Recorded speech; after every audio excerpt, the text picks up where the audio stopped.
আসসালামু আলাইকুম, সবাইকে স্বাগতম বিডি বাংলা 24 ইউটিউব চ্যানেলে। আমরা কিন্তু ইতিপূর্বে বলার চেষ্টা করেছি কীভাবে আপনি সহজেই আপনার শাখায় বা বাংলাদেশের যে কোনো শাখায় সহজেই চেকের আবেদন দিতে পারেন। অর্থাৎ যেহেতু সোনালী ব্যাংকে নন এমআইসিআর চেকের ব্যাপক ক্রাইসিস, সেহেতু আমাদের এমআইসিআর চেকের আবেদন করতে হয়। আমরা অ্যাজ এ স্টাফ আমরা চেষ্টা করি কাস্টমার কাছ থেকে আর্লি অর্থাৎ বেশ কয়েক মাস আগেই চেকের আবেদন নেওয়ার জন্য। তাতে যেটা হয় সেটা হচ্ছে কাস্টমার তার বর্তমান যে চেকটি রয়েছে সেটি শেষ হওয়ার আগেই তিনি তার চেকটি তার শাখা রেডি পান। এটা আমরা চেষ্টা করি কাস্টমার সুবিধা দেওয়ার জন্য, যদিও এটা অনেকেই বোঝে না। অনেকেই প্রশ্ন করে যে এমআইসি চেকের সুবিধাটা কী। তো আজকে এই ভিডিওটা আমি সাজিয়েছি তাদের জন্য যারা কোয়েরি করে যে আসলে এমআইসি চেকের সুবিধা কী কী রয়েছে। এই সুবিধা আপনি জানলে হয়তোবা আপনি চেকের আবেদনটা অন্য কারণে হোক, আপনি সুবিধার কারণে হোক, সেটা হচ্ছে আপনি আবেদন করবেন। যারা জানেন না যে সোনালী ব্যাংকের আসলে এমআইসি চেকের কী সুবিধা, তাহলে কিন্তু আমরা তাদের জন্য আজকে ভিডিওটা বানিয়েছি যে আপনারা দেখুন সোনালী ব্যাংকের চেকের বা এমআইসি চেকের এই সুবিধা রয়েছে, তাহলে আপনার এটা আবেদন করা উচিত। শুধু এমআইসি চেকের যে ক্রাইসিস বা নর্মাল চেকের যে ক্রাইসিস সেটার জন্য নয়, আপনার প্রয়োজনের জন্য কিন্তু আপনার এমআইসি চেকের আবেদন দেওয়া উচিত। যেমন একটা উদাহরণ দিই, সেটা হচ্ছে যারা ডিফেন্সে জব করেন, স্পেশালি আর্মিতে বা বিভিন্ন বাহিনী কিংবা নৌবাহিনী, তাদের কিন্তু যখন রিটায়ারমেন্টে যায় তার আগে কিন্তু অবশ্যই এমআইসি চেক লাগে।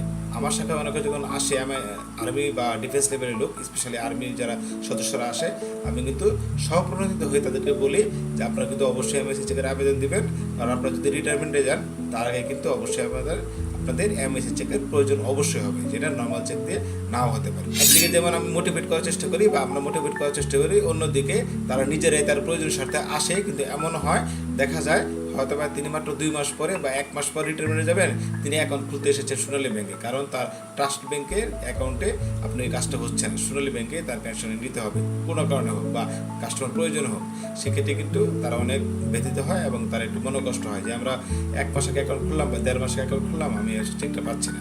সেক্ষেত্রে আমি বলার চেষ্টা করি যে এই একটা সুবিধা, কারণ যদি এমআইসি চেকটাই আপনার লাগছে বিভিন্ন কাজে, এক্ষেত্রে কিন্তু এমআইসি চেকের আবেদন তাদের একটু আর্লি দিতে হয়। আপনি রিটায়ারমেন্টে যখন যান না কেন, অ্যাটলিস্ট 6 মাস আগে বা 5 মাস আগে কিন্তু অ্যাকাউন্টটা খোলা উচিত কিংবা এমআইসি চেকের আবেদন দেওয়া উচিত। আসুন তাহলে আমরা দেখি, কথা না বাড়িয়ে, সেটা হচ্ছে কী কী রয়েছে এমআইসি চেকের সুবিধা। প্রথমত যেটা আমি গত পরে বলেছি যে এমআইসি চেকটা হচ্ছে ম্যাগনেটিক ইঙ্ক ক্যারেক্টার রিডার, অর্থাৎ এটা হচ্ছে ম্যাগনেটিক চৌম্বকীয় কালি দিয়ে তৈরি, এবং চৌম্বকীয় কালিটা আমাদের একটা মেশিন আছে যেটাকে বলা হয় ব্যাস মেশিন, সেই ব্যাস মেশিন পড়তে পারে। এটা একটা কঠিন সংখ্যা রয়েছে, আমি সহজ করে বললাম যে এই চেকটি হচ্ছে মেশিন দ্বারা রিডেবল হয় বা মেশিন দ্বারা পড়া যায়। আসুন দেখি কী কী সুবিধা রয়েছে আমরা জানার চেষ্টা করি। প্রথমত সুবিধা হচ্ছে এটি যেহেতু আপনার সিল মারা না, ম্যানুয়ালি সিল মারতে হয় না, সেটা হচ্ছে মেশিন দ্বারা প্রিন্টেড এবং সেটা চুম্বকীয় কালি দ্বারা আমাদের স্টাফরা হোক বা যে কেউ হোক এই চেকটা কিন্তু সহজেই পড়তে পারেন। অনেক সময় দেখা যায় যখন সিলমারা নন এমআইসির সিলমারা চেকগুলো থাকে, অনেক সময় তার অ্যাকাউন্ট নাম্বার কিংবা নাম পড়তে কিন্তু সমস্যা হয়, আর এই ক্ষেত্রে কিন্তু আপনার সেটা থাকে না, সেটা স্পষ্ট থাকে এবং যে কেউ যে চোখে থেকে সে কিন্তু এবং যে পড়তে পারে সে সহজেই এই চেকটা পড়তে পারবে। এই চেকটা আরেকটা সুবিধা হচ্ছে, সেটা হচ্ছে এই চেকটা যখন আপনি অনলাইন শাখাতে, অর্থাৎ শুধু অনলাইন না, যে কোনো আপনার অন্য ব্যাংকের সঙ্গে যখন লেনদেন হয়, যেটাকে বলা হয় আপনার হচ্ছে ব্যাস মেশিনে কাজ করা হয়, ক্লিয়ারিংয়ে কাজ করা হয়, এই ক্লিয়ারিংয়ে কিন্তু এই চেকটা সহজেই আপনার কাজ করা যায় এবং খুব অল্প সময় লাগে। এমনও হতে পারে আপনি যদি সঠিক সময়ে যান, অর্থাৎ সকালে যান, আপনি দিনে দিনে কিন্তু আপনার এক শাখা এক ব্যাংক থেকে অন্য ব্যাংকে ট্রান্সফার করতে পারেন। যেমন আপনি যদি মনে করেন যে ডাচ বাংলার একটা চেক আমি সোনালী ব্যাংকের মাধ্যমে ক্লিয়ারিং করবো বা সোনালী ব্যাংকের মাধ্যমে আমি আমার সোনালী ব্যাংকের অ্যাকাউন্টে নিয়ে আসবো, তাহলে যদি সকালে আপনি সেটা দিয়ে আসেন শাখায়, তাহলে কিন্তু ওই দিনে দিনে আপনি টাকাটা উত্তোলন করতে পারেন। সে যদি 5 লাখ টাকার বেশি হয় তাহলে কিন্তু আপনি দিনে দিনে তুলতে পারবেন, যে 5 লাখ টাকা কম হয় তাহলে আপনি একদিন, অর্থাৎ যেদিন জমা দিবেন সেদিন টাকাটা জমা হয়ে যাবে, কিন্তু আপনি পরের কর্মদিবসে তুলতে পারবেন। তাই নন এমআইসিআর চেকের চেয়ে বেটার হচ্ছে আপনার এই এমআইসি চেকের আবেদন দেওয়া। তাহলে আপনি বাংলাদেশে যেখানে অ্যাকাউন্ট থাকুন না কেন, আপনি কিন্তু এক ব্যাংকের সাথে অন্য ব্যাংকের অবশ্যই সহজেই লেনদেন করতে পারছেন। নর্মাল চেকে কিন্তু আপনার প্রতারণামূলক যে সমস্যাগুলি হয় যাদের এদিকে, সেটা একটু তুলনামূলক বেশি হয়ে থাকে। আর যেহেতু এমআইসি চেকটি হচ্ছে একটা ডিজিটাল চেক, সেটা কিন্তু প্রতারণামূলক বা ঘটার চান্স খুবই কম। যদি 100টি ঘটনা ঘটে, দেখবেন আপনার 99টি ঘটনা ঘটছে নন এমআইসি চেকে, হয়তো বা 1টা বা 2টা ঘটনা আপনার এমআইসি চেকে হলেও হতে পারে, সেটাও চান্স খুবই কম। এটি অধিকতর নিরাপদ এবং চেকের চেয়ে নর্মাল চেকের চেয়ে অধিক নির্ভরযোগ্য। আপনি এটা দিয়ে সহজেই যে কোনো শাখা থেকে আপনি লেনদেন করতে পারবেন, কেউ কোনো কোয়েরি করবেন না আপনার চেক নিয়ে।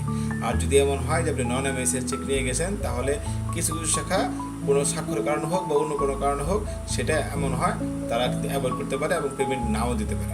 নন এমআইএসের চেকে যেটা হয় সেটা হচ্ছে বিভিন্ন অনলাইন শাখাতে গেলে অনেক সময় রিজেকশন হয়। ইভেন দেখা যায় আপনি যদি আপনার নর্মাল চেক নিয়ে যদি প্রাইভেট ব্যাংকেও যান বা অন্য কোনো সরকারি ব্যাংকেও যান, নিজে সোনালী ব্যাংক বাদ দিয়ে, সেখানে কিন্তু আপনার কোনো কারণে ওই চেকটা রেজিস্ট্রেশন হতে পারে, বা ওই চেকটা যদি কোনো প্রাইভেট ব্যাংক বা অন্য কোনো ব্যাংক গ্রহণ করে আপনার নিজের শাখাতেও প্লেস করে, সেখানেও বিভিন্ন কারণে এই নন এমআইএস চেকটা আপনার রেজিস্ট্রেশন হলেও হতে পারে।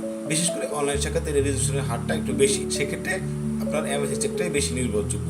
এবং এমআইএস চেকের মাধ্যমে কিন্তু আপনার উন্নত গ্রাহক সেবা দেওয়া সম্ভব, কারণ এমআইএস চেক আপনি যেখানে নেবেন সেখানে কিন্তু এটা অনার হয়ে থাকে। আরেকটা বিষয় সেটা হচ্ছে নর্মাল চেকে দেখবেন আমরা শাখাতে অভিজ্ঞতা হয়, সেটা হচ্ছে অনেক সময় শাখাতে কাস্টমার আসে, দেখা যায় অ্যাকাউন্টে সিল নাই, তার নামটা অস্পষ্ট হয়ে গেছে, বা তার দেখা যায় অনেক সময় দেখা যায় বৃষ্টিতে ভিজে হোক কিংবা শরীরে ঘামে হোক বা পকেটে রাখার জন্য হোক বা মানিব্যাগে রাখার জন্য হোক, আপনি দেখবেন নন এমআইএস চেকটা একটু দ্রুত নষ্ট হয়ে যায়, কারণ সেটা কাগজের মানটা তুলনামূলক কম।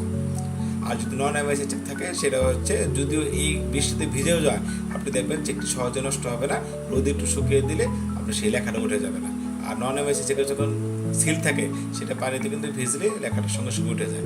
এটা কিন্তু আমি যেহেতু আমার অ্যাকাউন্ট ওপেনিং এবং চেক বই সেকশনটা আমার নিয়ন্ত্রণেই, আমি দেখেছি এখানে কিন্তু এই ধরনের অভিজ্ঞতা আমাদের হয়ে থাকে। এতক্ষণ তো বললাম যে আমাদের এমআইএস চেকের কী কী সুবিধা রয়েছে, তবে একটা কথা বলে রাখি, সব কিছুরই সুবিধা থাকে আবার কিছু অসুবিধা থাকে। যেহেতু সুবিধা নিয়ে কথা বলছি, তবে দু একজন তো প্রশ্ন করতে পারেন, যারা প্রশ্ন করতে আগ্রহী তাদের জন্য বলে রাখি, এই চেকে কিন্তু একটু সামান্য অসুবিধাও রয়েছে। যদি আপনার কাছে অসুবিধাটা মনে হয়, না মনে হলে এটা কিছু। নন এমআইএস চেক যেহেতু একটু তুলনামূলক কম মানসম্মত, সেক্ষেত্রে কিন্তু এই জিনিসটার দাম একটু কম। অর্থাৎ আপনি 10 পাতা যদি একটি চেক নেন, সেই চেকের জন্য আপনার ব্যাংক চার্জ করবে 25 টাকা। যদি সেম 10 পাতার চেক যদি এমআইএস নেন, তাহলে আপনার কিছুটা কম খরচ হবে, সেটা হচ্ছে 15 টাকার বেশি খরচ হবে। অর্থাৎ নন এমআইএস 25 টাকা, এমআইএস হবে 40 টাকা। এটা যদি আপনার কাছে অসুবিধার মনে না হয়, তাহলে কিন্তু ঠিক আছে। আর যদি অসুবিধা মনে হয়, তাহলে মনে রাখবেন এটার অসুবিধা হচ্ছে এটার দাম একটু তুলনামূলক বেশি। এই চেকের একটা আনঅফিসিয়াল একটা অসুবিধা রয়েছে, যেটা গ্রাহকরা বলে থাকে, সেটা হচ্ছে নন এমআইএস কিন্তু একটা ডান পাশে টোকেন থাকে, যে টোকেনটা নর্মালি ছেড়ে আমি পেমেন্ট কাউন্টারে দিয়ে আমি পেমেন্টটা নিয়ে থাকি।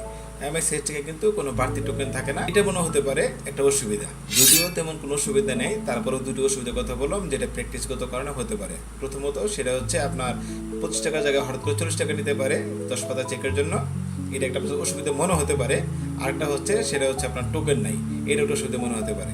কিন্তু আসলে মূলত তেমন অসুবিধা না। আপনি যদি এমআইএস চেকটা অবস্থ হয়ে যায়, তখন দেখবেন এটাই আপনার নর্মাল বিষয়, তখন আর নন এমআইএসের বিষয়টা ইউজ করার ইচ্ছা হবে না। কারণ আপনি দেখবেন আপনি যেখানে যাচ্ছেন আপনার চেকটা কিন্তু সেখানেই মানানো হচ্ছে, এবং আপনি বাংলাদেশের যে কোনো ব্যাংকের সাথে আপনি এমআইএস চেকের মাধ্যমে লেনদেন করতে পারছেন, সেটা কম সময় হতে পারে, সেটা একদিনের ভিতর কিংবা একদিনে 2-1 দিন বেশি। তো আশা করি যারা জানতে চাচ্ছিলেন যে আসলে এমআইএস চেকের কী কী অসুবিধা রয়েছে বা সুবিধা রয়েছে, তাদের জন্য আজকে ভিডিওটি তৈরি করা হয়েছিল।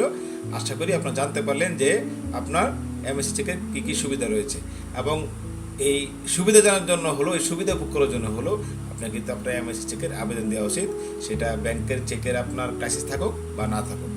আর যেহেতু সোনালী ব্যাংকের বড় বড় চেক দেওয়া হচ্ছে আবেদনের প্রেক্ষিতে, 10 পাতার জায়গায় 30 পাতা বা 30 পাতার অধিক চেক দেওয়া হচ্ছে, সেক্ষেত্রে কিন্তু আপনি সহজেই একটি চেক গ্রহণ করে পরবর্তীতে আর কোনো চেকের ঝামেলা আপনার পোহাতে হবে না। আশা করি ভিডিওটি কাজে লেগেছে। যদি আপনার ভিডিওটি ভালো লাগে, লাইক দিন, আপনার কমেন্ট করতে পারেন যে কোনো বিষয় নিয়ে। চ্যানেলটি অবশ্যই চেষ্টা করবেন সাবস্ক্রাইব করে রাখতে, তাহলে নতুন একটা ভিডিও দিলে সেটা নোটিফিকেশন কিন্তু আপনার ওখানে চলে যাবে খুব সহজেই। ভালো থাকবেন, ধন্যবাদ।